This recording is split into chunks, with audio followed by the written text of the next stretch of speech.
సిద్ధపడే మనసులు దేవుడు మనకు అనుగ్రహించులాగున, దేవుడు మనందరితో మాట్లాడులాగున, ఆన్లైన్లోనూ ఆఫ్లైన్లోనూ ఎంతమంది అయితే ఈ యొక్క ఉపవాస ప్రార్థనని వీక్షిస్తున్నారో వారందరితో దేవుడు మాట్లాడులాగున మన మధ్యలో ఉన్న సహోదరి కవితమ్మ ప్రార్థన చేస్తుంది. స్తోత్రాలు తండ్రి.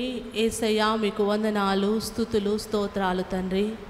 మహాఘనుడా, మహోన్నతుడా, సర్వశక్తిమంతుడా, సకల ఆశీర్వాదములకు కారణభూతుడమైన మా యేసయ్యా, మీ ఘనమైన, శ్రేష్టమైన, ఉన్నతమైన, అతి పరిశుద్ధమైన నామానికై వందనాలు ప్రభువా. పరిశుద్ధుడు, పరిశుద్ధుడు, పరిశుద్ధుడని నిత్యము కోటాను కోట్ల దూతగణముల చేత, 24 పెద్దల చేత, 4 జీవుల చేత, శరాపుల చేత, కెరూబుల చేత మానక రాత్రింబగలు స్తుతింపబడుచు, ఆరాధింపబడుచు, కొనియాడబడుచున్నవాడా మీకు వందనాలు.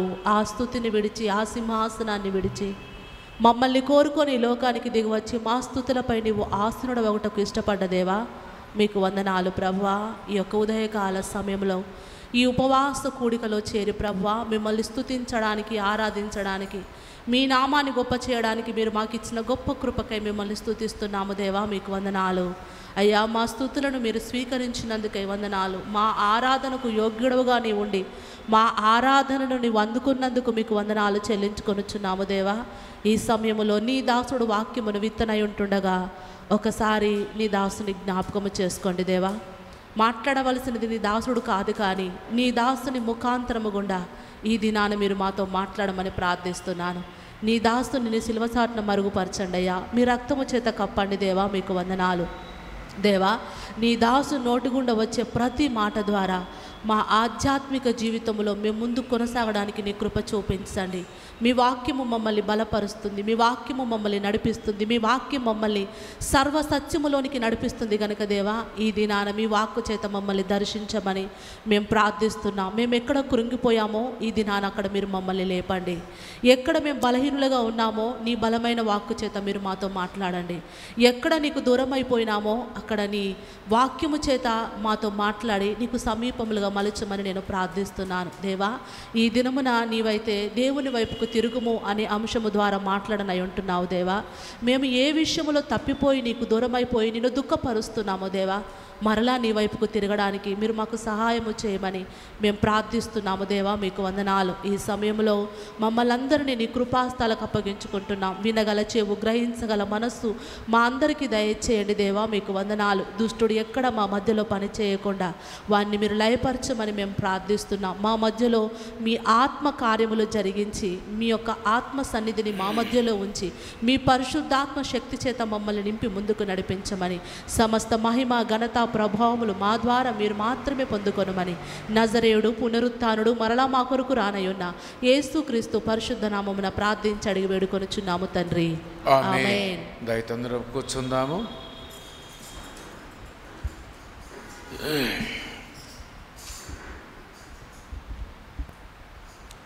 ప్రియ పరిశుద్ధ సంగమా, ఆన్లైన్లోనూ ఆఫ్లైన్లోనూ వీక్షిస్తున్న ఒక్కొక్కరికి మనందరి రక్షకుడైన యేసుక్రీస్తు నామమున శుభములు తెలియజేస్తూ ఉన్నాను. ఈ దినమున మనమందరము కూడా మరి ఉపవాసం ఉండి దేవుణ్ణి ఆరాధించాలని, మన మనవులు ఆయనకి తెలియచేయాలని ఆశించిన వారమై మనందరం ఇక్కడికి వచ్చి ఉన్నాము. అయితే మరి ఇంతవరకును ప్రార్థనతోనూ ప్రారంభించి పాటలతో ఆయన ఘనపరిచి మరి ఆయన యొక్క వాక్కు కొరకే సిద్ధపడుతుండగా దేవుడు మనందరితో మాట్లాడునుగాక. ఇక మనము చూసినట్లయితే ఈ దినమున మన యొక్క అంశం, మన యొక్క టాపిక్ ఏదైతే ఉందో, టర్న్ ద లార్డ్, దేవుని వైపు తిరుగు అని భావంతో కూడిన మాట. మనమందరం కూడా దేవుని వైపు తిరగాలని, దేవుని వైపు తిరిగితే మనం ఎలా జీవించాలో ఇక్కడ లేఖనాల్లో మనకి జ్ఞాపకం చేస్తూ ఉన్నాడు. Turn the lord. ఇక్కడ మనం చూసినట్టయితే హోషేయ గ్రంథము 12వ అధ్యాయము 6వ వచనము చూద్దాము. చూడండి, హోషేయ గ్రంథము 12వ అధ్యాయము 6వ వచనము. కాబట్టి నీవు నీ దేవుని తట్టు తిరగవలెను, కనికరమును న్యాయమును అనుసరించుచు ఎడతెగక నీ దేవుని యందు నమ్మికనుంచుము. ఇక్కడ మనము చూసినట్టయితే దేవుని తట్టు తిరుగుము, నీ దేవుని తట్టు తిరుగుము. తిరిగినట్లయితే నీలో ఏమి కావాలట? కనికరమును న్యాయమును అనుసరించుచు ఎడతెగక నమ్మిక ఉంచే గుణము కావాలని కోరుతూ ఉన్నాడు. మనమందరము కూడా దేవుని తట్టు తిరిగాము, దానికి అనుమానం ఏమీ లేదు. బయట ఎవరో నిల్చున్నారు, లోపల మన పేరా? కాబట్టి నీవు దేవుని తట్టు తిరగవలెను, కనికరమును న్యాయమును అనుసరించు ఎడతెగ నీ దేవుని యందు నమ్మిక ఉంచుము. ప్రియ సంగమా, మనమందరం కూడా కనికరం అనే మాటను మనం ఒక్కసారి గమనించినట్లయితే ఆ యొక్క మాట యొక్క భావం ఏంటంటే, కనికరం అనే మాటకి శిక్షకు అర్హుడైన వాడిని శిక్షించకుండా విడిచిపెట్టడము. ఎవరైనా కానిగాక నేరము చేసో పాపము చేసో పట్టబడిన ఒక వ్యక్తి ఆ వ్యక్తిని శిక్షించకుండా విడిచిపెట్టేదాన్నే కనికరము అంటారు. అలాంటి వ్యక్తిని శిక్షించకుండా విడిచిపెట్టడము. అయితే మనమందరం కూడా ప్రభు వైపు తిరిగాము, ప్రభు వైపు చూస్తున్నాము. ఆయన యొక్క రక్షణా భాగ్యము కొరకు ఏమాత్రం అనుమానం లేదు. కానీ ఉన్నదల్లా ఒకటి, మన దైనందిక జీవితంలో మనమందరం కూడా కనికరము గల వారముగా ఉన్నామా? మనలో కనికరం ఉందా? అంటే మనల్ని శిక్షించిన వారిని, మన దూషించిన వారిని, మన అవమానపరిచిన వారిని, మనని కొట్టిన వారిని క్షమించగలిగే గుణము మనకున్నదా అనేది ఈ దినమున. రెండవదిగా, మనం న్యాయంగా ప్రవర్తిస్తున్నామా? ఈ 2 అంశాలు మనము ధ్యానము చేద్దాము. కనికరము కలిగి ఉన్నట్టయితే అది మనకి ఆశీర్వాదకరము. కనికరం కనుక లేకపోతే దేవుడు కూడా మనని కనికరించలేడు. ఒకసారి ఆ మాటను బహు స్పష్టంగా చూద్దాము. చూడండి, మత్తయి సువార్త 5వ అధ్యాయంలో ఆ మాట మనము చూస్తాము. మత్తయి సువార్త 5వ అధ్యాయము 7వ వచనం మనం చూద్దాము. చూడండి, కనికరము గలవారు ధనిలు, వారు కనికరము పొందుదురు. కనికరము కలిగి ఉండాలి. నీవు కనికరము పొందాలంటే మనమందరము కూడా మన జీవితంలో మరి కనికరము గలవారముగా మనం ఉండాలని దేవుడు మనకి జ్ఞాపకము చేస్తూ ఉన్నాడు. అయితే కనికరము మనలో గినక లేకపోతే దేవుడు మన పాపములు కూడా క్షమించడు. అందుకనే పరలోక ప్రార్థనలో మనము చూస్తాము, మా అపరాధములు మేము క్షమించిన ప్రకారము, మేము ఇతరుల అపరాధములు క్షమించిన ప్రకారము మా అపరాధములు క్షమించుము. అంటే మన పాపాలు క్షమించబడాలంటే ఇదిగో మనమందరము కూడా మన జీవితము లోపల మరి కనికరము గల వారముగా ఉండాలని దేవుడు మనకి జ్ఞాపకము చేస్తూ ఉన్నాడు. ఎందుకంటే ఆయన కనికరము గల దేవుడు. ఆయన కనికరించకపోతే మనం ఎవరము కూడా మరి ఈనాడు ఈ మందిరంలో కూర్చోలేము. ఆయన కనుక కనికరించకపోతే మనము తండ్రి అని, అబ్బా అని మనం ప్రార్థన చేయలేము. ఈనాడు మనమందరం కూడా ఆయన్ని ప్రార్థన చేస్తున్నామంటే ఒకటే ఒక ధైర్యం మనందరికీ కూడా. ఏంది ఆ ధైర్యం అంటే, మనమందరం కూడా ఆయన కనికరించే దేవుడని, క్షమించే దేవుడని, ప్రతి వారిని కూడా ప్రేమించే దేవుడని మనందరికీ తెలుసు. కాబట్టి మన జన్మ పాపాలని, మన కర్మ పాపాలని అన్నిటిని కూడా మనం ఆయన దగ్గరికి వచ్చి ఒప్పుకొని, ప్రభువా మా పాపములు క్షమించమన్నప్పుడు ఆయన మనకు ఒక వాగ్దానము చేశాడు. తూర్పునకు పడమటికి ఎంత దూరం అంత దూరం విసిరి వేశాను, రెండవది సముద్రపు ఆఘాతములో కూడా నేను వేశాను అంటాడు. అంటే ఇక మనల్ని ఆయన జ్ఞాపకం చేసుకోవడని దాని యొక్క ఉద్దేశం. మరి మన పాపముల్ని ఆయన అంతగా విడిచివేసి క్షమించి వేస్తే మరి మనం ఎట్లా ఉండాలి ఒకసారి మనం ఆలోచించాలి మనమందరం కూడా. ఎందుకంటే దేవుడు ప్రేమాస్వరూపి అయిన దేవుడు, మనము కూడా ఆయన లాంటి స్వరూపము కలిగిన వారముగా జీవించాలని దేవుని యొక్క సంకల్పమైంది. ఆయన కరుణ కలిగిన దేవుడు, ఆయన కృప కలిగిన దేవుడు, మనము కూడా కరుణ కృప కలిగిన వారముగా మనము జీవించాలని దేవుని యొక్క ఉద్దేశము. దేవుడు మనం ఏమై ఉన్నామో, ఆయన ఏమై ఉన్నాడో మనము కూడా అదే అయి ఉండాలని కోరుకుంటున్నాడు. ఆయన పరిశుద్ధులు కనుక ఆయన్ని ఆరాధించేవారు, ఆచరించేవారు అందరూ కూడా పరిశుద్ధులుగా ఉండాలని. అంటే ప్రభు యొక్క ఉద్దేశం ఏదైనా కానీ గాక మనమందరం కూడా ఆయన లాంటి పోలికను కలిగి ఉండాలని, ఆయన పోలిక కలిగిన వారమై, ఆయన స్వభావం కలిగిన వారమై జీవించాలని దేవుని యొక్క ఉద్దేశమై ఉంటుంది. ఒకవేళ గినక స్వభావం లేకుండా, ఆ కనికరం మనలో లేకుండా నీవు కూడా కనికరం పొందుకోవాలంటే అది సాధ్యమయ్యేది కాదు. అందుకని అంటున్నాడు 5:7 మత్తయిలో, కనికరము గలవారు ధనిలు, వారు కనికరమును పొందుదురు. ఇగో నీవు కూడా దయాదాక్షిణ్యము కలిగిన వాడుగా ఉండాలి. ఎవరైనా నిన్ను విమర్శించినప్పుడు, నిన్ను లేకపోతే తిట్టినప్పుడు నువ్వు వారిని క్షమించగలిగితే నిన్ను కూడా దేవుడు క్షమిస్తారని మనకి జ్ఞాపకం చేస్తూ ఉన్నాడు. కాబట్టి ఇక నుంచి మనమందరూ కూడా కనికరము కలిగిన వారముగా ఉండాలి, జాలి కలిగిన వాళ్ళముగా ఉండాలి. ఎవరినైనా మనం క్షమించి ఎవరి ఎడలైనా ప్రేమ చూపగలిగే గొప్ప గుణము కలిగి ఉండాలి.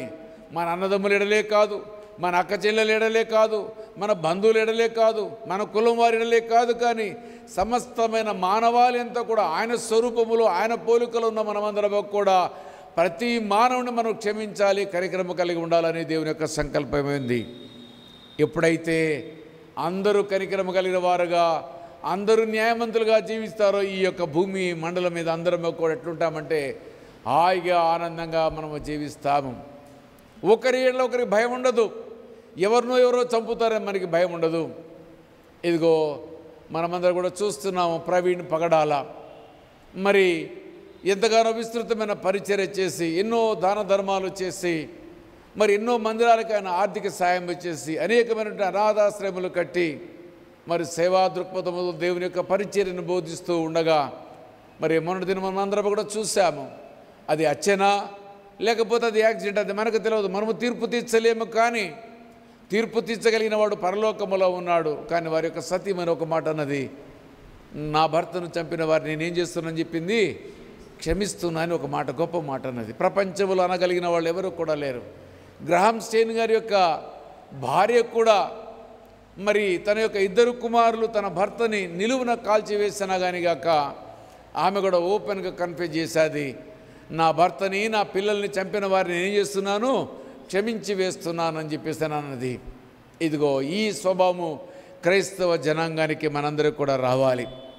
మనము కూడా చంపిన వారిని క్షమించగలిగే మనసు వారికి కలిగి ఉంటే, మనని తిట్టిన వారిని, మన అవమానించిన వారిని మనం క్షమించలేకపోతే మన భక్తి ఎక్కడ ఉందో ఒకసారి ఆలోచించండి. మన భక్తి అంతా కూడా వ్యర్థమైపోతుంది.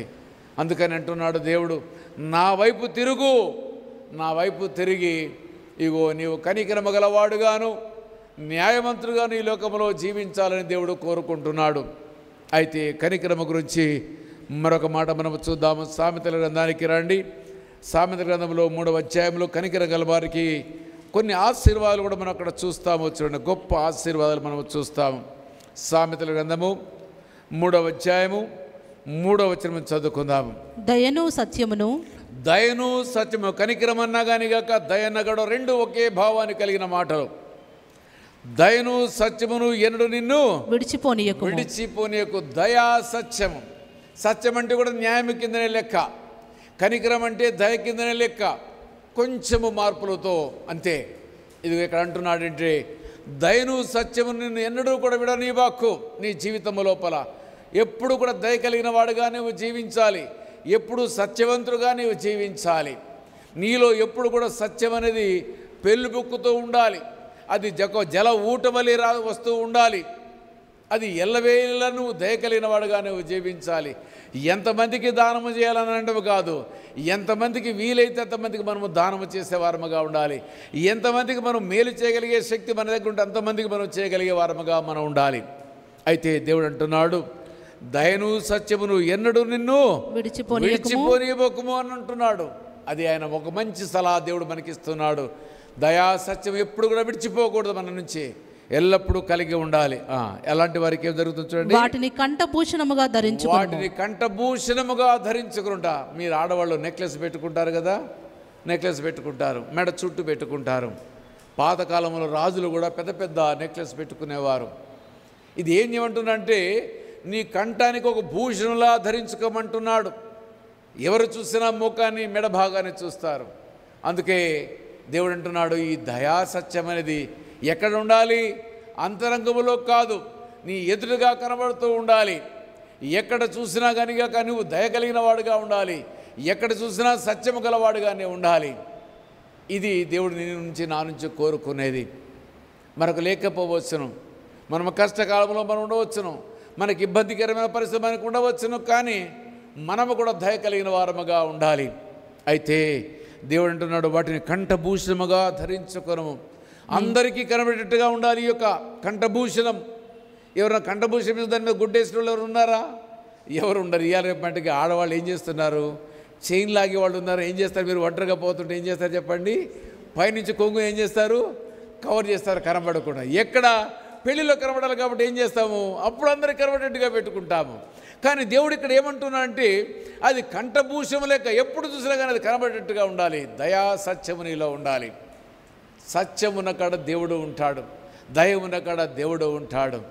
మన పిల్లల్ని దేవుడు ఆశీర్వదిస్తాడు, ఎల్లకాలము దేవుడు ఆశీర్వదిస్తాడు. ఎందుకంటే ఆయన తన కృపను చూపించేవాడు, తన ప్రేమను చూపించేవాడు.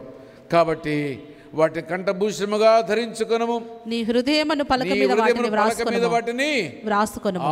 ఇక్కడ కనబడాలి, అంతరంగంలో కూడా ఉండాలి. నీ హృదయం అనే పలక మీద వాటిని ఏం చేయాలరా? దయా సత్యమును ఎన్నడూ విడవకుండా ఉంటానని నీ అంతరంగంలో నువ్వు వాగ్దానము చేసుకోవాలని దేవునితోటి. అంతేకాకుండా బాయంగా కనబడేట్టుగా ఉండాలి, అది అంతరంగంలో కూడా దాచి ఉంచాలి. ఎల్లవేళలు ఎప్పుడు చూసినా కానిగాక నీ అంతరంగంలో కనబడాలి. అది ఎప్పుడు చూసినా దయా సత్యమనే హృదయమనే పలక మీద రాసుకోమంటున్నాడు. అది మర్చిపోకుండా, అది ఎవరు చూడకుండా ఎల్లవేళలు అది నీకు జ్ఞాపకం ఉండేట్టుగా. చిన్నప్పుడు మనం చదువుకున్న ఆలు మనం మర్చిపోతామండి? ఏబిసిడ్లు మనం నేర్చుకున్నా మర్చిపోతామండి? పద్యాలు నేర్చుకున్నా మర్చిపోతామా? ఇప్పటికీ కూడా కొన్ని మ్యాథమెటిక్స్ ఫార్ములాస్, ఇప్పటికీ కూడా హిస్టరీ, ఇప్పటికి కూడా కొంచెం గ్రామరు, తెలుగు వ్యాసము, ఇవన్నీ కూడా మనకి జ్ఞాపకం. ఎందుకంటే మనం నేర్చుకున్నాము. అది ఎక్కడుంది? హృదయం అనే పలక మీద వ్రాయబడి ఉన్నది. కాబట్టి అది మనం చనిపోయే వరకు మన అంతరంగంలో దాచే ఉంటుంది. అదే రీతిగా దేవుడు అంటున్నాడు ఎల్లవేళలా నీ హృదయం అనే పలక మీద నువ్వు రాసుకో అని చెప్పేసి అంటున్నాడు. మర్చిపోబాక అంటున్నాడు. దాని యొక్క ఉద్దేశం ఒకసారి చేసి మర్చిపోవటం కాదు, ఒకసారి చేసి చాలు అనుకోవడమో కాదు, కానీ ఎల్లవేళ నీ హృదయం అనే పలక మీద ఉండాలంటున్నాడు. అప్పుడు ఏమైతే చూడండి ఎంత అద్భుతమైన మేలు కలిగితాడు. 4 అప్పుడు దేవుని దృష్టి యందును మొదటి మాట ఎప్పుడైతే దయా సత్యం అనేది నీ యొక్క మరి కంఠభూషణం వలె నీ యొక్క అంతరంగములో నువ్వు రాసుకొని దయ కలిగిన వాడుగానే ఉంటావు. అప్పుడట దేవుడు ఏం చేస్తాడట? దేవుని దృష్టిలోకి వస్తావట. ఇక దేవుని దృష్టిలోకి వచ్చిన మనిషిగా ఎవరికీ భయపడనవసరం లేదు. ఎందుకంటే దేవుడే వానికి కాపలగా ఉంటాడు. నా దృష్టిలో నీవు ఉన్నవనికి ఇక దేవుడు అంటే ఇక మనము భయపడనవసరం లేదు. మనెవ్వరు కూడా ఏ అని కూడా చేయలేరు. దేవుని దృష్టిలో ఉన్నటువంటి షడ్రక్ మేషక్ అబేద్నెగోలు ఉన్నారు. ఎక్కడున్నారు వీళ్ళు ఇప్పుడు? వారి యొక్క యవన ప్రాయం బాల్యం నుంచి మొదలుకొని యవన కాలం వరకు నిష్ఠ కలిగిన క్రైస్తవులుగా వారు జీవించారు. కానీ ఒకానొక సమయంలో వారికి పరీక్ష ఆసన్నమైనప్పుడు వారు ఎక్కడ ఉన్నారు చెప్పండి? అగ్నిలో ఉన్నారు. దేవుడు వారిని విడిచిపెట్టాడా? విడిచిపెట్టలేదు. ఎందుకు? ఆయన దృష్టిలో వాళ్ళు ఉన్నారు కాబట్టి. ఇగో మనము కూడా ఆయన దృష్టిలో ఉండాలంటే దయా సత్యమును ఎప్పుడు కూడా మనం మర్చిపోకూడదు. ఎప్పుడు కూడా మనమందరం కూడా ప్రతి వారిని ప్రేమించేవారుగాను, ప్రతి వారిని క్షమించేవారముగాను, ప్రతి వారితో సత్యము మాట్లాడేవారముగాను, ప్రతి వారి న్యాయం జరిగించేవారముగా మనం ఉండాలి. ఇది దేవుడు కోరుకుంటున్నాడు. అవతల వారు మనకి ఎంతగా నష్టం చేస్తున్నారు, ఎంతగా మంది కష్టపెడుతున్నారు, ఎంతమంది ఇబ్బంది పెడుతున్నారు, అది పక్కగా పెట్టి వేసి నీవు నేను అందరం కూడా ఇదిగో ఈ యొక్క జీవిత కాలము లోపల మనమందరూ కూడా జ్ఞాపకం చేసుకోవాలి. అయితే నీవు దేవుని దృష్టి ఎందును మానవుల దృష్టి యందును ఎవరైతే దయా సత్యము కలిగి ఉంటారో, ఎవరు కనికరము న్యాయము కలిగి ఉంటారో వారు దేవుని దృష్టిలోను మానవుల దృష్టిలోను గొప్పవారిగా ఉంటారట. మానవుల దృష్టిలోను నీవు దయనుంది మంచివాడవని అనిపించుకుంది. మంచివాడు అనిపించదు. లోకమంతా మంచివాడు అంటారు. దేవుని యొక్క దయ మన మీదకి ఉంటుంది. ఎందుకంటే మనము దయ చూపించే వారము కాబట్టి ఆయన మన మీద దయ చూపిస్తాడు. మనం సత్యముగా ఉంటాము కానీ మన సత్యము జరిగించేవాడు. మనము న్యాయము జరిగించే వారము కాబట్టి మన న్యాయము జరిగించేవాడు. మనము కనికరము కలిగిన వారము కాబట్టి ఆయన మన ఇలా కనికరము కలిగించే దేవుడు. జ్ఞాపకం పెట్టుకోవాలి. మనమందరం కూడా వీటిని కంఠభూషణములో ధరించాలి. నీ హృదయమనే పలక మీద నీవు రాసుకోవాలి. అప్పుడు నీ జీవితం దేవుని దృష్టిలోను మానవుల దృష్టిలోను ఎల్లవేళ నీవందరూ కూడా వారి దృష్టిలో దేవుని దృష్టిలో మానవ దృష్టిలో దయనొందిన వాడుగా ఉంటావు. ఎంత గొప్ప భాగ్యమో ఒక్కసారి మీరు జ్ఞాపకం చేసుకోనండి. నీవు అలా అనిపించుకోవాలంటే దయ కలిగిన వాడుగా ఉండాలని దేవుడు నీకు జ్ఞాపకం చేస్తున్నాడు. మీకా గ్రంథానికి రండి. ఆ ఓషియా గ్రంథం పక్కన యోవేలు గ్రంథము, దాని తర్వాత ఆమోసు గ్రంథం వస్తుంది చూడండి. 6వ అధ్యాయానికి చూడండి. 5వ అధ్యాయం మీకా గ్రంథము, మీకా గ్రంథం, ఆమోసు కాదండి, మీకా గ్రంథము 6:8. మీకా మనుషుడా ఏది ఉత్తమమో అది నీకు తెలియజేయబడి ఉన్నది. ఇక్కడ అంటున్నాడు ఏంటంటే, మనుష్యుడా నీకు ఏది మంచి చెడు అనేది నీకు నేను తెలియజేయబడినది. న్యాయముగా నడుచుకొనుటయు కనికరమును ప్రేమించుటయు. మరలా ఇదే మాటలు మనం చూస్తున్నాము. కనికరము న్యాయము కలిగిన వారముగా ఉండడము. మనుష్యుడా ఏది ఉత్తమైందనంటే కనికరము న్యాయంగా జీవించడమే ఉత్తమైందని దేవుడు అంటున్నాడు. అలా కలిగిన వారి యొక్క జీవితంలో దేవుని దయ ఉంటుంది, మానవుల ఎడల దయని ఎడల ఉంటుంది. అప్పుడు నువ్వు ఈ లోకంలో గొప్పవాడిగానే ఉంటావంటున్నాడు దేవుడు. ఇక్కడ కూడా అంటున్నాడు, మరి మీకా గ్రంథము 6:8 మనుషుడా ఏది ఉత్తమో అది నీకు తెలియజేయబడినది. ఉత్తమైంది ఏంటి? దయనుంది దయగా జీవించడము, కనికరము కలిగి జీవించడము, సత్యముగా జీవించడము, న్యాయముగా జీవించడము, అది మంచి అని నీకు తెలియజేశాడు దేవుడు. ఇక నువ్వు గినక దాన్ని గినక పాటించకపోతే నీ కర్మ. అప్పుడు చూడండి, న్యాయముగా నడుచుకొనుటయు కనికరమును ప్రేమించుటయు దీన మనసు కలిగి నీ దేవుని ఎదుట ప్రవర్తించుటయు.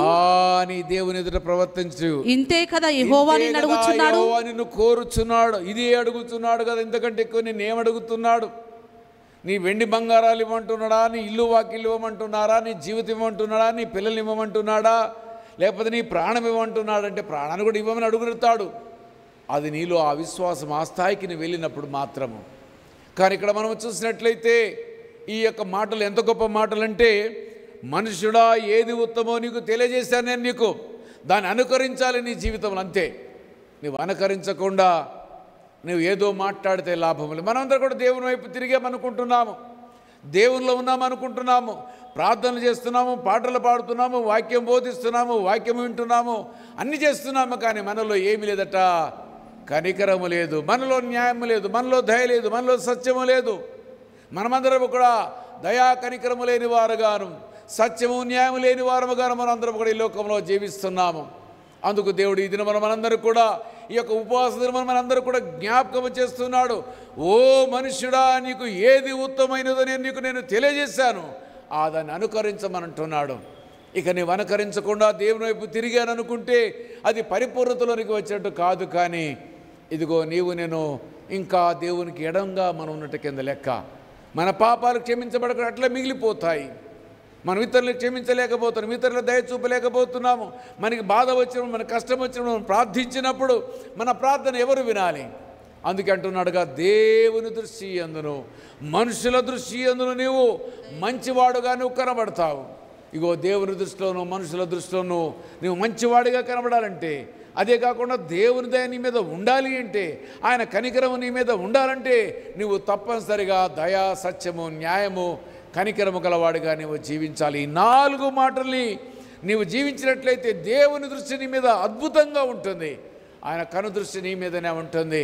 నిన్ను ఆయన నీ చుట్టూ ఆయన కంచె వేసి నిన్ను కాపలగా ఉంచుకుంటాడు, కాపాడుకుంటాడు. అయితే ఇక్కడ మనం చూసినట్టు ఇంకా కొన్ని మాటలు మనం చూస్తున్నాం. న్యాయంగా నడుచుకున్నటయు కనికరమును ప్రేమించుటయు. కనికరాన్ని ప్రేమించాలట.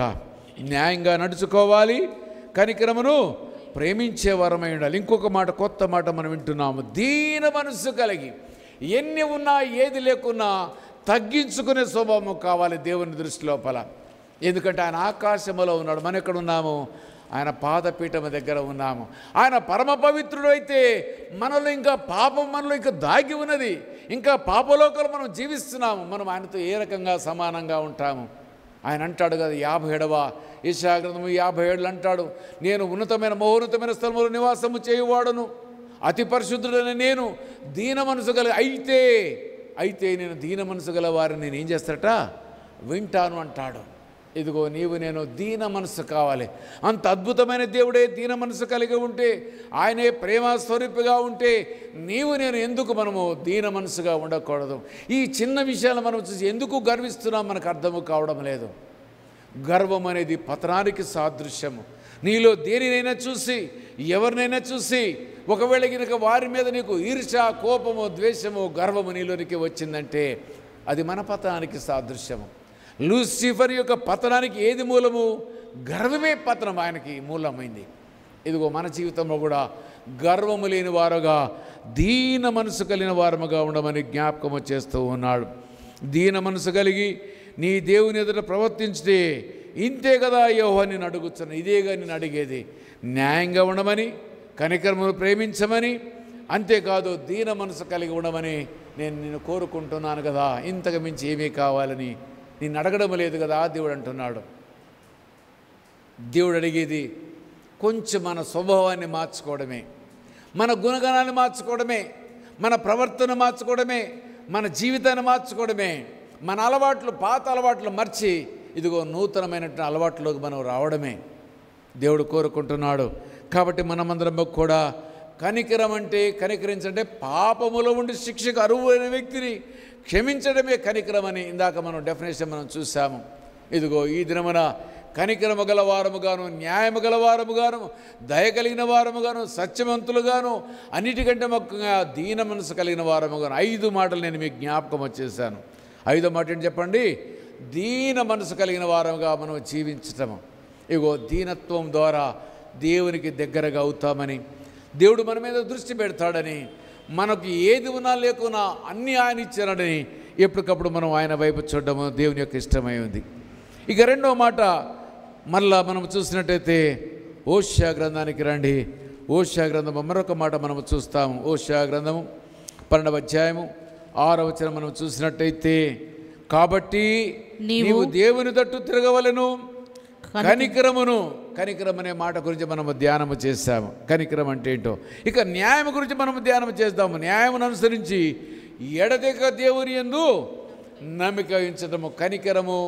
అదే రకంగా న్యాయంగా జీవించటం. ఆమోసు గ్రంథము అందరూ కూడా చూడండి. ఓషయ తర్వాత ఆమోసు గ్రంథం వస్తుంది. యోవేలు గ్రంథము తర్వాత ఆమోసు గ్రంథము 5వ అధ్యాయము 14వ వచనం. 5:14 మీరు బ్రతుకున్నట్లు కీడు విడిచి మేలు వెదకుడి. ఇందాకేమన్నాడు? ఓ మనుష్యుడా, ఏది ఉత్తమమైనది నీకు తెలియజేయబడ్డది. ఏంటి? న్యాయము గలవాడుగాను, కనికరము గలవాడుగాను, సత్యవంతుడుగా, దీన మనసు కలిగిన వాడుగా నువ్వు జీవించాలి అని అన్నాడు. ఇక్కడ మనం చూసినట్టయితే మీరు బ్రతుకున్నట్లుగా కీడును విడిచి మేలు వెదకుడి. మేలు, కీడును విడవాలి, మేలును వెదకాలి. ఎవరికి కీడు చేయబాకండి, ఎందుకంటే అది దేవునికి ఇష్టము కానటువంటిది. అందరము కూడా మనము మేలు చేసేవారముగా ఉండాలని దేవుడు కోరుకుంటున్నాడు. కాబట్టి మనమందరం కూడా ఆ మాట, మీరు బ్రతుకున్నట్లు కీడు విడిచి మేలు వెదుకుడి, అలాగూ చేసేలా మీరు అనుకుని చొప్పున దేవుడును సైన్యములకు అధిపతియగు యెహోవా మీకు తోడుగా నుండును. మీకు యెహోవా తోడుగా ఉండును. కనికరము గల వారి గురించి ఏమన్నాడు అక్కడ? సామెత గ్రంథం 3వ అధ్యాయము అక్కడ మనం 3వ వచనం మనం చూసాము. దేవుని తోడుగా ఉంటాడని చెప్పాడు.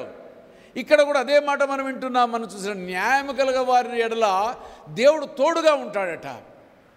అయితే ఈ మాట కూడా మనకి అర్థం కావాలి. మీరు బ్రతుకున్నట్లు కీడు విడిచి మేలు వెదుకుడి, తర్వాత ఏం అంటున్నాడు, అలాగు చేసినడలా మీరు అనుకోని చొప్పున దేవుడును సైన్యములకు అధిపతి అయిన యెహోవా మీకు తోడుగా ఉండును.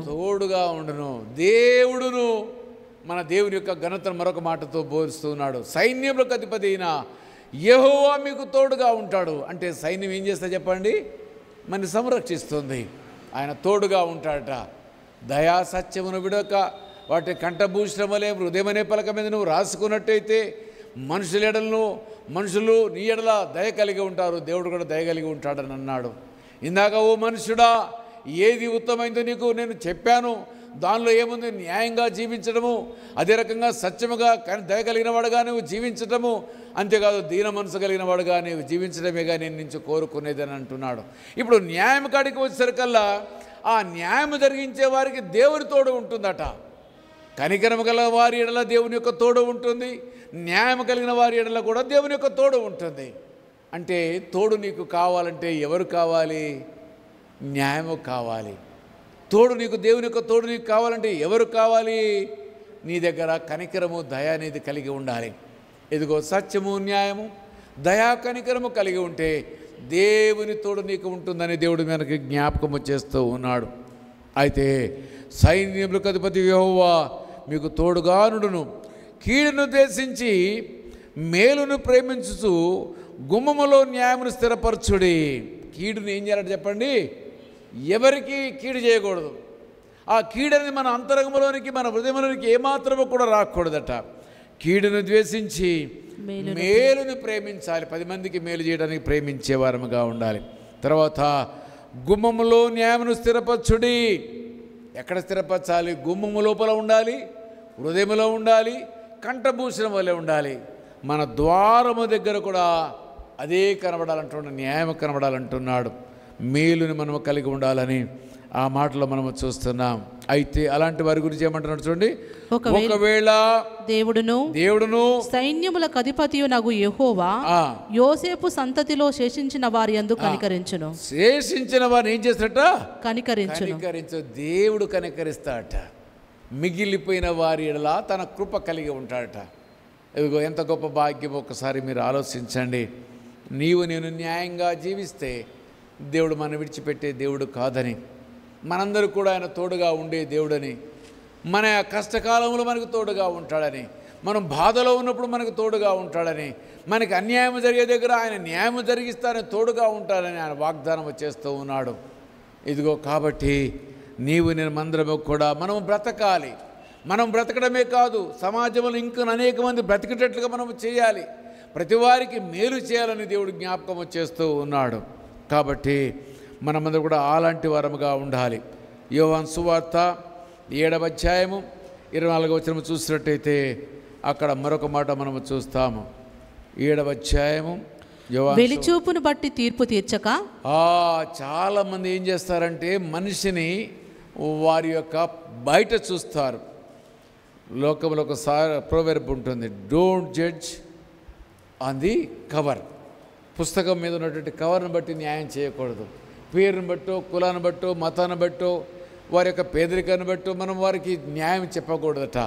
ఇక్కడ ఎంత గొప్ప మాట అంటాడు చూడు, వెలుచూపును బట్టి తీర్పు తీర్చక న్యాయమైన తీర్పు తీర్చడని తీర్పు తీర్చాలి. పేదవాడు వస్తే ఒక తీర్పు, ధనవంతుడు వస్తే ఒక తీర్పు, అధికారి వస్తే ఒక తీర్పు, ఆ రకంగా తీర్పు తీర్చకూడదు. వెలిచూపు అంటే బాహ్యంగా కనబడేదాన్ని బట్టి కాదు, కానీ అంతరంగంలో ఉన్నటువంటి న్యాయం ప్రకటించే వారముగా ఉండాలంటున్నాడు ఇక్కడ. వెలుచూపును బట్టి తీర్పు తీర్చక న్యాయమైన తీర్పు తీర్చాలి. ఎవరైనా పొరపాటున దగ్గరకు వచ్చి న్యాయము చెప్పమంటే, న్యాయం ఎట్లా తీర్చాలంటే న్యాయము ఉన్నది ఉన్నట్టుగా చెప్పాలి. లోకంలో ఒక సామెత అంటారు కదా, తమ్ముడు తనవాడైనా ధర్మము తప్పకూడదని అంటాడు. తమ్ముడు తప్పు చేసినా ధర్మం తప్పు చెప్పకూడదు. ధర్మం అనేది అది దేవుని యొక్క ధర్మము. కాబట్టి న్యాయపీఠం మీద కూర్చున్న ప్రతి ఒక్కరూ కూడా న్యాయమే మాట్లాడాలి. తీర్పు చెప్పమని ఎవరైనా గిరకమని అడిగితే తప్పును తప్పు, ఒప్పును ఒప్పుని రెండింటిని వేరు చేయగలిగిన గుణము కలిగిన వాడే సరైన న్యాయాధిపతి. లేక బంధుప్రీతితోటో, లేకపోతే కులప్రీతితోటో, లేకపోతే మన ఇరుగు పొరుగు వాడనో, లేకపోతే మన బంధువునో, మన కుమారుడో, మన కుమార్తెని న్యాయము చెప్పినట్లయితే అది న్యాయము కాదు. వెలిచూపును బాహ్యంగా చూసి నువ్వు తీర్పు తీర్చకూడదు అంటున్నాడు దేవుడు. మనం ఎలా తీర్పు తీస్తున్నాం ఎవరికైనా కానీ గాక, మన వారికి ఒక తీర్పు ఉంటుంది, పరాయి వారికి ఒక తీర్పు ఉంటుంది. మన అమ్మాయి తప్పు చేస్తే మనం చెప్పే మాటలు వేరుగా ఉంటాయి. అదే వేరే వాళ్ళ అమ్మాయి తప్పు చేస్తే, వేరే వాళ్ళ అబ్బాయి తప్పు చేసినా మనం ఏం చేస్తాము, ఒక మైక్ పట్టుకొని ఇల్లు తిరుగుకుంటా వాళ్ళిట్లా వీళ్ళిట్లా, వాళ్ళ అమ్మాయి ఇట్లా, వీళ్ళ అబ్బాయి ఇట్లా, వీళ్ళ ఇట్లా మనం ప్రచారం చేస్తూ పోతూ ఉంటాము. కాకి ఏ రకంగా కావు కావు కావు కావు అని ఈ ఇంటి మీదకి వెళ్ళి ఆ ఇంటికి పోయి, ఆ ఇంటి మీదకి పోయి ఇంకొక ఇంటికి పోయి కావు కావు అని ఏ రకంగా అరుస్తుందో మనము కూడా ఇతరుల గురించి చెడు ప్రచారం చేసేవారముగా ఉంటున్నాము. దేవుడు అంటున్నాడు, నీవు తీర్పు తీర్చే తీర్పు లోపల అన్యాయం ఏమైనా ఉందా? చాలామంది ఎవరో చెప్పిన మాటలు వారి గురించి ప్రచారం చేస్తారు. వారికి చెప్పడమే కాదు, కొన్నిసార్లు వారికి వారే ఊహించుకుంటారు, ఇది జరిగింది అంటే ఫలాని వారు కావచ్చు అని ప్రచారం చేస్తారు. అన్యాయమైన తీర్పు తీస్తారు, బాహ్యంగా చూసి తీర్పు తీస్తారు, వారి గురించి చెడు ప్రచారం మొదలు పెడతారు. కానీ దేవుడు అంటున్నాడు, నీవు ఎట్లుండాలంటే నీ వాడైనా పరాయి వాడైనా న్యాయము తప్పకూడదు అంటున్నాడు దేవుడు. న్యాయము తప్పావా, నీ వాడిని ఒకటి పరాయి వాడిని వేరువేరుగా నువ్వు చూసావా, దేవుడు నీకు న్యాయము తీరుస్తాడు. నువ్వు పొరపాటున మనవాడిని ఒక తీరుగా చూసి పరాయి వాడిని ఒక తీరుగా చూస్తే, తీర్పులో అన్యాయమైన తీర్పు తీస్తే దేవుడు కూడా సందర్భం వచ్చినప్పుడు మనుషుడు ఏమి విత్తునో ఆ పంటనే కోయును. ఇగో ఆ కష్టకాలంలో నాకు న్యాయం జరగడం లేదు అని నువ్వు వేడిస్తే లాభము లేదు. ఎందుకంటే మన బ్రతుకులంతా కూడా మనం అన్యాయమే చేస్తాము కాబట్టి అన్యాయమే మనకి దారిలో అడ్డంగా వస్తుంది. కాబట్టి మనం ఎవరము కూడా అన్యాయం చేసేవారముగా ఉండకూడదని, న్యాయం జరిగించేవారముగా ఉండాలని దేవుడు జ్ఞాపకం చేస్తున్నాడు. న్యాయాధిపతుల గ్రంథానికి రండి, అందరూ కూడా న్యాయాధిపతుల గ్రంథం 3వ అధ్యాయానికి రండి. ఇక్కడ ఒక న్యాయాధిపతిని నేను మీకు జ్ఞాపకం వచ్చేస్తాను. బైబిల్లో ఉన్న ఒక న్యాయాధిపతిని మీకు నేను జ్ఞాపకం వచ్చేస్తాను. 11వ వచనం రండి, అందరూ కూడా 3వ అధ్యాయము 11వ వచనం. అప్పుడు 40 సంవత్సరములు దేశము నెమ్మది పొందెను. అటు తర్వాత కనజు కుమారుడైన ఒత్నీయేలు మృతి నొందెను. ఒత్నీయేలు ఈయన మొదటి న్యాయాధిపతి. న్యాయాధిపతుల గ్రంథము లోపల ఈయనతో ఆరంభమవుతుంది. ఈయనని దేవుడు ఆత్మ తన్ని మీదికి వచ్చినప్పుడు ఆ ఇరుగు పొరుగునటువంటి ఫిలిస్తీన్ల మీద వారి మీద ఆయన మరి ఇష్టానుసారంగా యుద్ధం చేసినట్టుగా వారిని భయపెట్టేట్టుగా మనం చూస్తాం. మొదటి అధ్యాయంలో మనం చూస్తే అక్కడ యెహోషువ మరణము చెందిన తర్వాత వీరందరూ కూడా రాజ్యములోనికి వచ్చిన తర్వాత వారిని అమోరీయులు వారందరూ కూడా వెళ్ళగొట్టకుండా వారితో కొంతకాలం పెట్టుకొని వారితో వెట్టి చాకిరీ చేయించుకోవడం మీరు అలవాటు చేసుకున్నారు ఇశ్రాయేలీలు. ఇగో తర్వాత అంతటితో ఊరుకున్నారా? వాళ్ళ అమ్మాయిల్ని వీళ్ళు చేసుకోవడము, వీళ్ళ అమ్మాయిల్ని వాళ్ళకి ఇవ్వడము, వారితో వీరు మమేకమైపోయి దేవతా విగ్రహం యొక్క ఆరాధనలోనికి వీరు వెళ్ళి ధూపము వేయడము, నైవేద్యము సమర్పించడము, బలిపీఠంలో కట్టడము, అక్కడ ఆచార వ్యవహారాలు వీరందరూ కూడా పాలిపంపులు పంచుకున్నారు ఇశ్రాయేలు జనాంగం అంతా కూడా. అదిగో దేవుని యొక్క కోపము వారి మీద రగులుకున్నది. ఆ రగులుకుంటే మూర్ఖ ప్రవర్తన బట్టి 2వ అధ్యాయం మొత్తం మీరు చదువుతూ ఉంటుంటే ఒక్కసారి చూడండి వారి పాప జీవితాన్ని ఏ రకంగా ఉంటుందో గమనించవచ్చు. 19వ వచనం చూడండి, 2వ అధ్యాయం 19వ వచనం. ఆ తరము వారందరూ ఒక్కొక్క న్యాయాధిపతి చనిపోగా వారు వెనకకు తిరిగి ఇతర దేవతలను అనుసరించి పూజించుతూ వాటికి సాగిలపడుతూ ఉండటం వల్ల తమ క్రియలనేమి తమ మూర్ఖ ప్రవర్తనలేమి దేని విడవక తమ పూర్వీకుల కంటే వీరు మిగులు చెడ్డవారాయిరువో. అప్పుడు దేవుని యొక్క కోపము రగులుకొన్నది. మనము కూడా న్యాయాన్ని మర్చి, కనికరాన్ని మర్చి, దయను మర్చి, సత్యమును మర్చి నీవు నేను కనుక జీవించినట్లయితే ఇశ్రాయేలు జనాంగం వల్ల మనం కూడా జీవిస్తున్నట్టు కింద లెక్క. వారందరూ కూడా మరలా లోకంలో కలిసిపోయారు. సత్యము లేనివాడు ఏం చేస్తాడు చెప్పండి? అసత్యంగా జీవిస్తాడు. న్యాయం జీవించలేని వాడు ఏం చేస్తాడు? అన్యాయాన్ని చేస్తాడు. దయలేని వాడు ఏం చేస్తాడు? కఠినుడుగా మార్చబడతాడు. ఆ కనికరం లేనివాడు మరి అసహ్యంగా ప్రవర్తిస్తాడు. అప్పుడు ఏమున్నట్టు కింద లెక్క? ఈ దయలేనివాడు కానీ, కనికరము లేనివాడు కానీ, సత్యము లేనివాడు కానీ, న్యాయం లేనివాడు ఏమైపోతాడు? చెడ్డవాడుగా మార్చబడతాడు. ఇగో చెడ్డవాడిగా మార్చబడ్డప్పుడు ఇక్కడ ఈ యొక్క ఇశ్రాయేలు ప్రజలందరిలో కూడా అంతా చెడుని అలవాటు చేసుకున్నారు. కొద్ది కాలానికే వారు పెట్టని పొయ్యిలు, కట్టని ఇళ్ళు, వేయని ద్రాక్ష తోటలు, ఒలివ తోటలు, విస్తారమైనటువంటి బావులు, వ్యవసాయంతో ఆ యొక్క ప్రాంతమంతా కూడా తలదూకుతున్నప్పుడు దేవుడు వారిని పిలిచి ఉచితంగా వారికి ఇస్తే వీరు ఆ వెళ్ళిపోయిన వారి యొక్క కొంతమందితో ఆ సవాసము చేసి వారితో వీరు వియ్యమందుకొని, వీరితో వారు వియ్యమందుకొని, ఒకరితో ఒకరు కలిసి ఒకరి మర్యాదలో ఒకరు పాలు పంపులు పొందుకున్నారు. ఒకవేళ గినక అన్యుడి గినక వివాహం మన అబ్బాయినో మన అమ్మాయినో ఇచ్చామనుకోండి, వాళ్ళ ఆచారం ఏంటి? మనం వారింటికి వెళ్ళినప్పుడు విందు భోజనం ఏర్పాటు చేస్తారు. వట్టిన విందు పెడతారా? దానికి ఏం పెడతారు? మందు కూడా పెడతారు. అవునా కాదా? నువ్వు తాగనంటే ఏమంటాడు? మన ఇంటికి వస్తే, నీ ఇంటికి వస్తే నువ్వు తాగిపోయిపోయినా కానీ, నా ఇంటికి వస్తే నువ్వు తాకపోయినా పర్లేదు, నీ ఇంటికి వస్తే మట్టికి నువ్వు కూడా ఇదే మర్యాద చేయాలి. అంటే మరలా మనము తాగనిటమన్న అవకాశం ఇవ్వాలి, తాగడానికి మందున తెచ్చిపెట్టాలి. లేకపోతే మనం ఏమంటారు? వాళ్ళు ఏమంటారు? మర్యాద తెలియనటువంటి వ్యక్తులు అని అంటారు. అందుకనే వియ్యం అందుకునేటప్పుడే వారికి మనకి సరిపోతుందా, వారి యొక్క విధి విధానాలు, నా యొక్క విధి విధానాలు, నాలో దయా కనికరం ఉంది, వారిలో సత్యము న్యాయం ఉందా లేదా మనం చూసుకోవాలి. చూసుకోకుండా వారితో దిగిన తర్వాత మమ్మల్ని ఇబ్బంది పెడుతున్నారంటే లాభం లేదు. ఇక్కడ వీరంతా చేసిన పెద్ద తప్పేదంటే వీరందరూ కూడా లోకములో మిళితమైపోయారు, తొందరగా మిళితమైపోయారు. అప్పుడు 3వ అధ్యాయంలో చూడండి, 3వ అధ్యాయం మొదటి వచనం, ఇశ్రాయేలుకును కనానీయులకు జరిగిన యుద్ధములన్నింటినీ చూడని వారందరినీ శోధించి ఇశ్రాయేళ్ల తరము వారికి, అనగా పూర్వము ఆ యుద్ధములను ఏమాత్రము చూడని వారికి యుద్ధము చేయనేర్పునట్లు యెహోవా ఉండనిచ్చిన జనములు ఇవి. యుద్ధాన్ని పూర్తిగా మర్చిపోయారు. హాయిగా ఉన్నాక యుద్ధం ఎందుకు? సొలొమోను కూడా ఏం చేశాడు చెప్పండి? యుద్ధం లేకుండా తన యొక్క జీవితం 40 సంవత్సరాలు హాయిగా పరిపాలించాడు. యుద్ధం లేకపోతే ఏం చేస్తాం చెప్పండి? ఆ ఈట ఎట్లా వేయాలో మర్చిపోతాము, బాణం ఎట్లా వేయాలో మనకి మర్చిపోతాము, రథాన్ని ఎలా పరిగెత్తించాలో తెలియదు, ఆ యొక్క వ్యూహాలు ఏ రకంగా కట్టాలో మనకి తెలియదు, మర్చిపోతాము. ఈ యొక్క ఇశ్రాయేలు ప్రజలు కూడా యుద్ధాన్ని అంతా కూడా మర్చిపోయారట. యుద్ధాన్ని మర్చిపోతే ఇప్పుడు ఏం చేస్తున్నాడు దేవుడు? ఏం చేస్తున్నాడు? ఇప్పుడు ఉండనిచ్చిన జనములు ఇవి: ఫిలిష్తీయులు 5 సర్దాలు జనులను, కనానీయులందరూ, సిదోనీయులను, బయల్పేర్పును మొదలుకొని హమాతుకును పోవు మార్గమున వరకు లెబానాను కొండలో నివసించి ఇవీలను యెహోవా మోషే ద్వారా తమ తల్లిదండ్రులకు ఇచ్చిన ఆజ్ఞలను వారు అనుసరించరో లేదు అని తెలుసుకున్నట్లు ఇశ్రాయేలును పరిశోధించుటకై ఆ జనములు ఉండనిచ్చాను. కాబట్టి ఇశ్రాయేలు, కనానీయులు, హిత్తీలు, అమోరీలు, పెరిజ్జీయులు, హివ్వీయులు, యెబూసీయులను జనుల మధ్య నివసించుచు వారి కుమార్తెలను పెళ్లి చేసుకొని వారి కుమారులకు తమ కుమార్తెలను ఇచ్చుచు వారి దేవతలను పూజించు వచ్చిరి.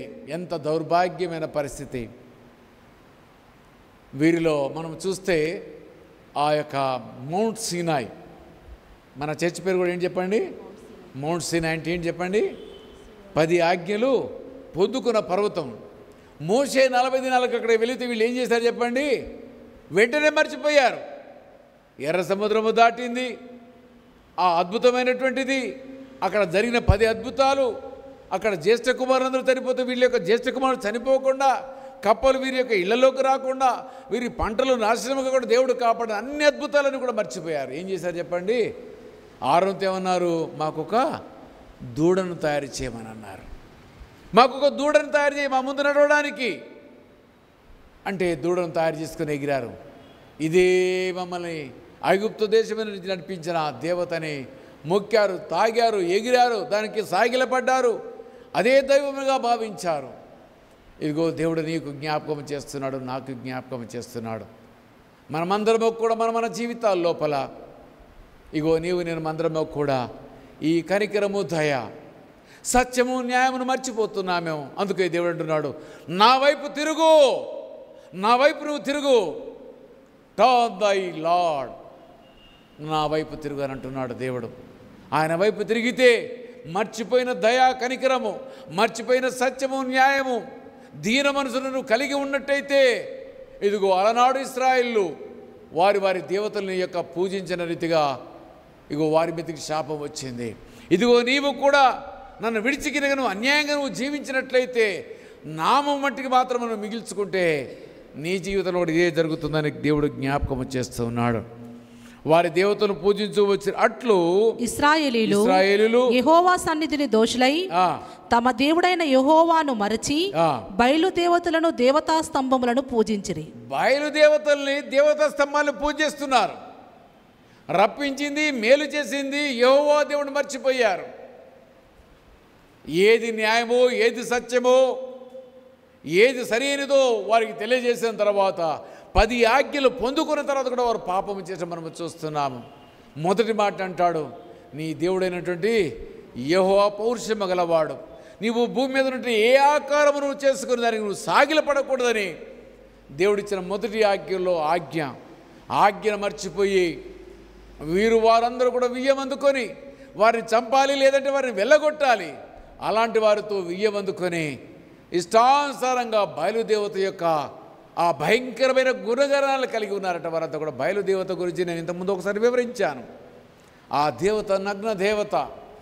ఆ దేవత యొక్క ఆచార వ్యవహారాలు చూస్తే చాలా క్రూరంగా ఉంటాయి. అయితే అలాంటి యొక్క వ్యక్తిత్వాన్ని వీళ్ళు కలిగి ఉన్నారు. ఆ విశ్వాసమునికి మీరంతా కూడా వెళ్ళిపోయారు. అప్పుడు దేవుడు ఏం చేశాడో చూడండి, 19వ వచనం. అప్పుడు చెప్పమ్మా.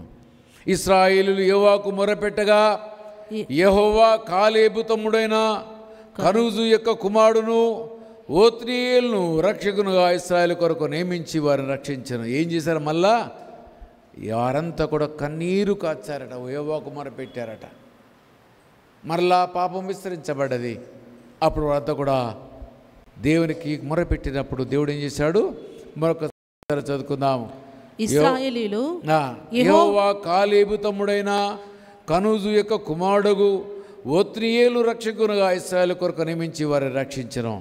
యెహోవా ఆత్మ అతని మీదికి వచ్చిన గనుక అతడు ఇశ్రాయేలుకు న్యాయాధిపతి యుద్ధమునకు బయలుదేరగా యెహోవా అర్మాన్ ఆరామైన రాజైన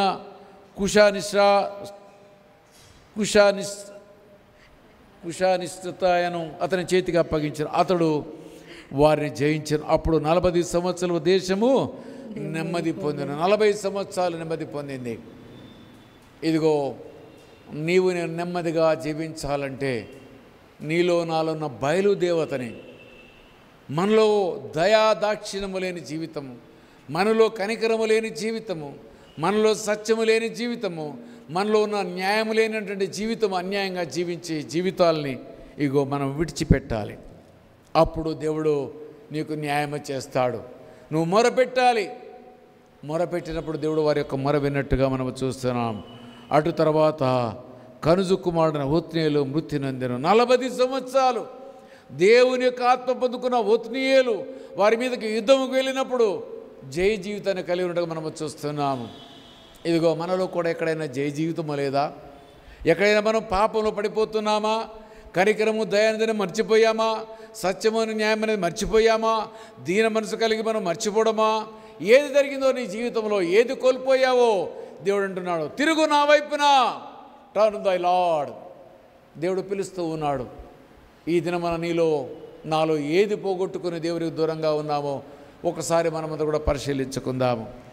యెహోషువ గ్రంథము 15వ అధ్యాయం ఎవరి గురించి మొదటిగా మనం ఆ మాట వింటాం. 15వ అధ్యాయం యెహోషువ గ్రంథము 15వ ఓత్నీయేలు ఎవరు మరొకసారి మనం మీకు జ్ఞాపకం చేస్తాను. 15, 16, 19. 15వ అధ్యాయము 16, 19. కాలేబు కిర్యత్సెరెఫును పట్టుకొని దానిని కొల్లపెట్టిన వారికి నా కుమార్తెన ఆక్సాను ఇచ్చి పెళ్లి చేసేదనని చెప్పగా కాలేబు సహోదరుడు కనజు కుమారుడైన ఒత్నీయేలు దాన్ని పట్టుకొనను గనుక అతడు తన కుమార్తెన ఆక్సాను అతనికి ఇచ్చి పెళ్లి చేశాను. ఇక్కడ యుద్ధం వచ్చింది. యుద్ధం వస్తే ఇలాంటి మాట సౌలు కూడా అంటాడు కదా, యొక్క మన ఫిలిష్తీయుడైన వాడికి చంపితే ఏం చేస్తానన్నాడు? నా కుమార్తెని వివాహం చేస్తానని చెప్పేసి ఇస్తానని చెప్తాడు. అదే రకం ఇక్కడ మనం చూసినట్టయితే కాలేబు సహోదరుడును కనుజు కుమారుడైనటువంటి ఓత్నీయేలు దాన్ని పట్టుకొనాను. ఇక్కడ చూస్తే కాలేబు కిర్యత్సెరెఫును పట్టుకొని దాన్ని కొలపెట్టిన వానికి నా కుమార్తె అయిన అక్సాను ఇచ్చి పెళ్లి చేస్తని చెప్పగా కాలేబు సహోదరును కనుసు కుమారుడు ఒత్నియేలు దాన్ని పట్టుకున్న గనుక అతడు తన కుమార్తె అక్సాను అతనికి ఇచ్చి పెళ్లి చేశాను. అంటే మొదటి నుంచి ఈ యొక్క ఒత్నియేలు ఎలాంటి వాడు చెప్పండి? ధైర్యం గలవాడు.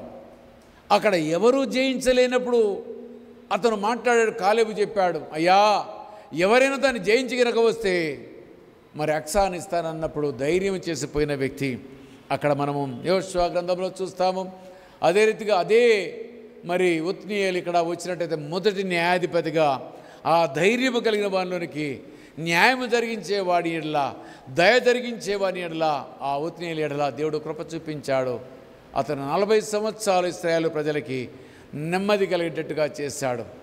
ఇక ఒక్క వ్యక్తిలోకి దేవుని ఆత్మ వచ్చినట్టయితే ఎంతమందిని కాపాడడం మనం చూడాలి. ఇదిగో నీలో నాలో గినక దయా సత్యము న్యాయము కనికరము కలిగి మనం జీవించినట్లయితే ఇదిగో నీ పిల్లలకి దేవుడు మేలు చేస్తాడు. 40 సంవత్సరాలు ఏ రకంగా వారు నెమ్మది కలిగి ఉన్నారు, అదే రీతిగా దేవుడు నీకు నెమ్మదిని అనుగ్రహిస్తాడు. ఇదిగో మనమందరము కూడా మన జీవితంలో దేవుని వైపు మరలేమని మనం అనుకుంటున్నాము, కానీ దయా సత్యాన్ని మర్చిపోయాము, న్యాయము కనికరాన్ని మనం మర్చిపోయాము, సత్యాన్ని మర్చిపోయాము. ఇదిగో వాటిని మళ్ళీ అనుకరించమంటున్నాడు. అనుకరిస్తే నా తోడు నీకు ఉంటుందని దేవుడు సెలవిస్తున్నాడు. సామెతల గ్రంథం 3వ అధ్యాయం 4వ వచనం మనం చూసాము. అదే రకంగా మనం చూసాము. ఆమోసు గ్రంథంలో కూడా మనం చూసాము.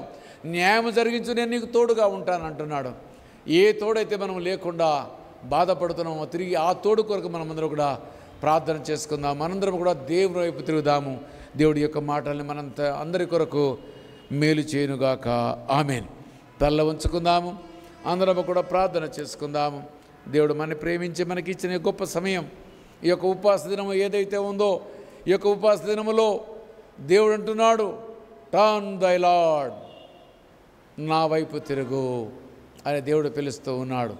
ఎందుకు తిరగాలి ఆయన వైపు అంటే నీలో దయ లేదు, నీలో కనికరము లేదు, నీలో సత్యము లేదు, నీలో న్యాయము లేదు, కాబట్టి దీన మనసు లేదు. కాబట్టి ఈ 5 అంశాలు తిరిగి పొందుకొని నీవు దేవుని వైపు చూసినట్లయితే అప్పుడు మరలా తిరిగి నువ్వు శక్తిని అందుకుంటావు, నువ్వు పోగొట్టుకున్న దాన్ని తిరిగి పొందుకుంటావు.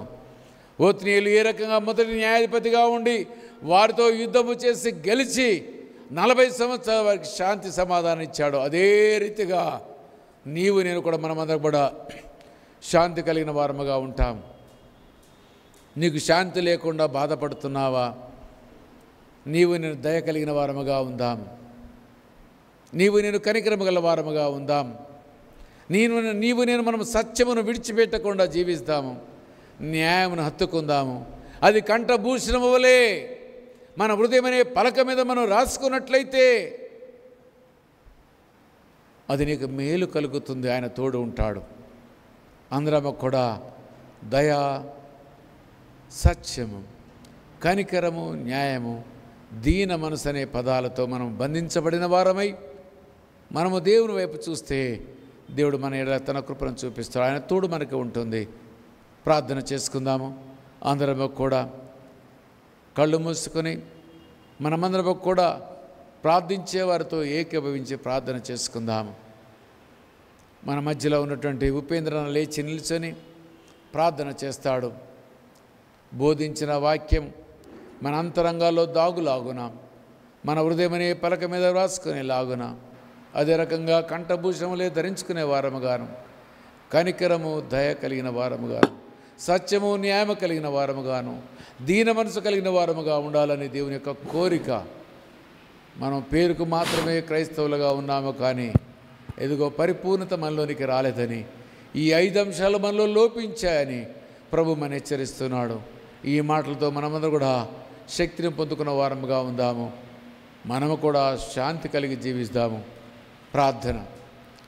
కృపా సత్య సంపూర్ణుడవైన నా ప్రియ పరలోకపు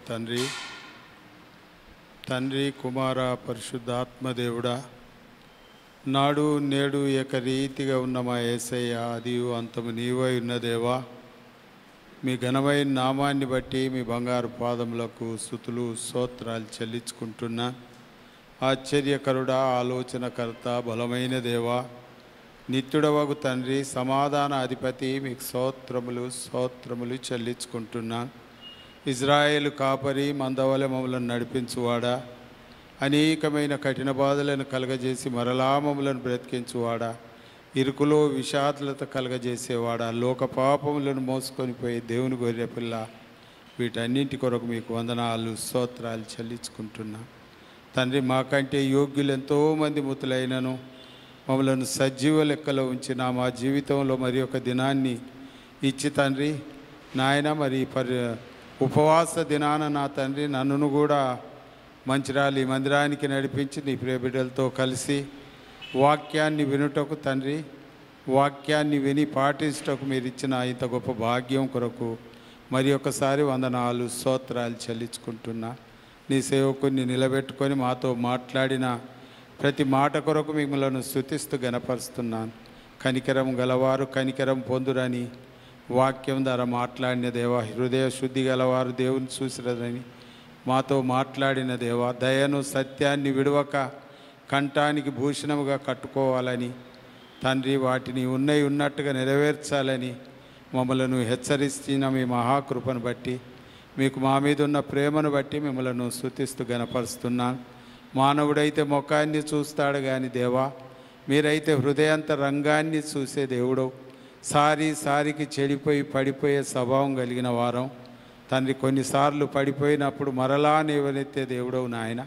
దయతో జ్ఞాపకం చేసుకొని నా తండ్రి, వాక్యంలో ఉన్నది ఉన్నట్టుగా నెరవేర్చి ముందుగా నీ నీతిని నీ రాజ్యాన్ని వెతికే బిడలముగా మేమందరం ఉండుటకు మా ఒక్కొక్కరి సాయం చేయండి నా తండ్రి. నా ప్రభువా, కనికరం చూపే బిడలముగా, దయ చూపే బిడ్డలముగా, సత్యం మాట్లాడే బిడ్డలముగా, సత్యాన్ని వెతికే బిడ్డలముగా, సత్యాన్ని ప్రకటించే బిడ్డలముగా మేమందరం ఉండుటకు మా ఒక్కొక్కరికి సాయం చేయమని వేడుకుంటున్నా తండ్రి. మీకు వందనాలు స్తోత్రాలు చెల్లించుకుంటూ నీ దయగల స్థాలకు మమ్మల్ని అందరిని అప్పగించుకుంటున్నాను. విన్న వాక్యాన్ని నాయన ఈ చెవున విని ఆ చెవున విడిచిపెట్టకుండా ఉన్నది ఉన్నట్టుగా నెరవేర్చి బలా మంచి దాసురాలా అనిపించుకునే యోగ్యత మాకందరికీ మీరు దయచేయవలసిన వేడుకుంటూ యేసు నామములో ప్రార్థిస్తున్నాను నా ప్రమతాన్ని. ఆమేన్. ఆమేన్. ఒక